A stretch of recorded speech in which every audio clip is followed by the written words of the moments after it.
अगर कार्तिक पूर्णिमा हो, शरद पूर्णिमा हो, ये दोनों पूर्णिमा पर शरद पूर्णिमा के दिन आप शाम को प्रदोष काल के समय 4:30 बजे से 6 बजे के बीच में 1 लोटा पानी, उसमें 5 बेलपत्र रखकर, 1 कमलगट्टा डालकर भगवान चंद्रेश्वर महादेव के नाम से भगवान शंकर को चढ़ा दीजिए। आपकी जो कामना हो वो कामना कर चढ़ाएं।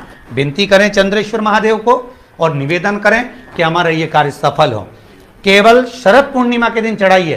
कार्तिक पूर्णिमा तक क्या फल मिलता है हमको। पूर्णिमा की रात्रि बड़े से बड़ी बीमारियां, बड़े से बड़े रोग, बड़े से बड़े बड़े कष्ट इस शरद पूर्णिमा की रात्रि को छूट जाते हैं। दमे की बीमारी, श्वास की बीमारी, अनिद्रा की बीमारी, रात्रि को जगना, ये सारी बीमारियां शरद पूर्णिमा की रात्रि को अगर व्यक्ति अपने जीवन को सुखमय बनाए, अपने जीवन को आनंदमय बनाए तो सब छूट सकता है।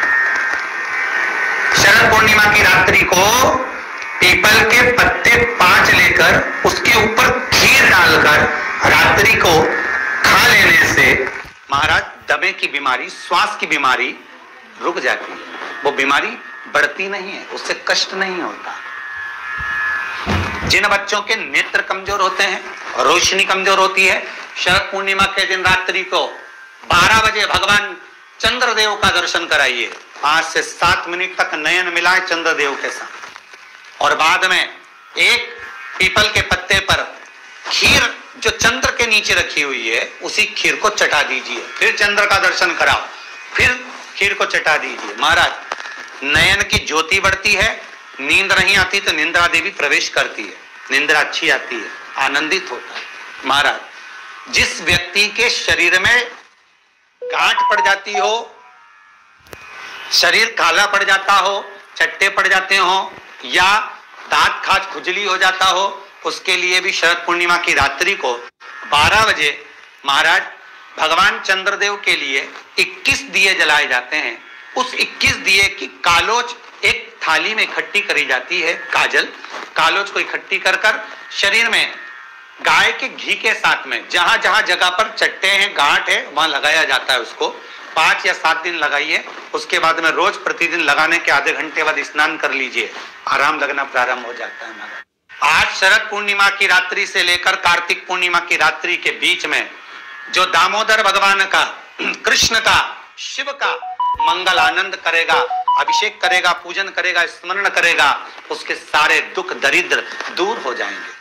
रात्रि को आप बड़े प्रेम से खीर बनाओ, चंद्रदेव की साक्षी में रखो, भोग लगाओ भगवान श्री हरि को।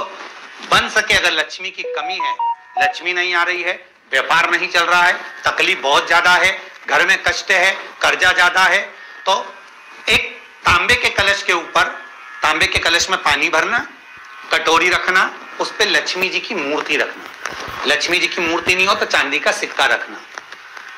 उसके सम्मुख में आप 31 दीपक 31 दीपक घी के लंबी बाती के जला देना।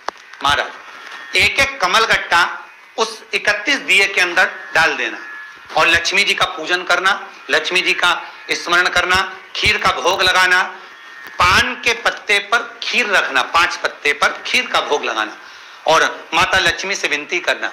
सुबह 4 बजे तक वो रखे रहने देना, सुबह 4 बजे वो उठाना, लक्ष्मी को वापिस तिजोरी में या सिक्का हो तो उसको अलमारी में रख देना।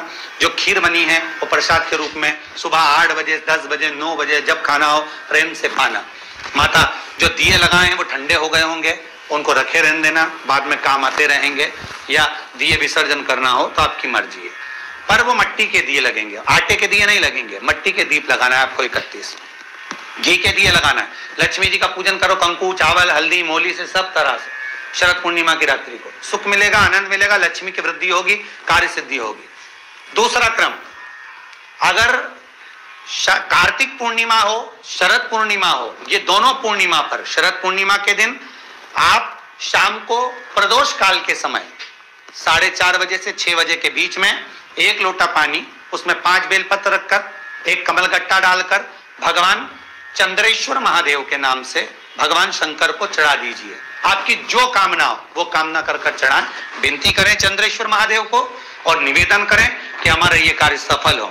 केवल शरद पूर्णिमा के दिन चढ़ाइए। कार्तिक पूर्णिमा तक क्या फल मिलता है हमको जरूर बताइए। भी शरद पूर्णिमा की रात्रि को और कार्तिक पूर्णिमा की रात्रि को गर्भवती नारी अपनी नाभि पर यदि चंद्र की दृष्टि पड़वा लेती है तो बच्चा विकलांग पैदा नहीं होता है।